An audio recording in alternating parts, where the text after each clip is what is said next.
హీరోలకు మహేష్ బాబు ఏం నేర్పినా నేర్పించకపోయినా వెకేషన్ కు వెళ్లడం మాత్రం బాగా నేర్పించేశారు. ఈయన కంటే ముందు కూడా హీరోలు వెకేషన్ కు వెళ్లేవారు. కానీ మహేష్ కారణంగానే ఈ పదానికి క్రేజ్ బాగా పెరిగింది. తాజాగా జూనియర్ ఎన్టీఆర్ ఫ్యామిలీతో సహా టర్కీ వెళ్లారు.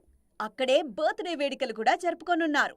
నెల రోజులుగా వార్ 2 సినిమాతోనే బిజీగా ఉన్నారు తారక్. ఆ సినిమాకు 60 రోజుల డేట్స్ ఇచ్చారు జూనియర్. మొన్నటి వరకు ముంబైలోనే తారక్ పై కీలక సన్నివేశాలు చిత్రీకరించారు అయాన్ ముఖర్జీ.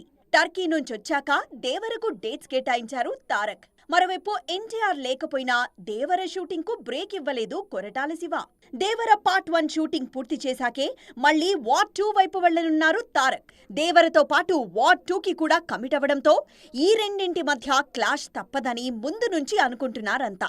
తారక్కు తెలియందు కాదు ఈ విషయం. అందుకే డేట్స్ విషయంలో చాలా జాగ్రత్తగా బ్యాలెన్స్ చేసుకుంటున్నారు యంగ్ టైగర్. నిన్నటి వరకు వార్ 2 కిచ్చి ఆఫ్టర్ వెకేషన్ దేవరా అంటున్నారు. వార్ 2లో స్పైగా నటిస్తున్నారు తారక్. ఈ సినిమా కోసం బరువు కూడా తగ్గడంతో పాటు బాగా మేకోవర్ అయ్యారు. ఇదిలా ఉంటే మే 20న తారక్ బర్త్డే సర్ప్రైజ్లు బాగానే ఉండబోతున్నాయి. దేవర ఫస్ట్ సింగిల్ అదే రోజు విడుదల కానుంది. ఇక వార్ 2 లుక్ వచ్చే ఛాన్స్ లేకపోలేదు. ప్రశాంత్ నీల్ సినిమా అప్డేట్ కూడా రానుంది.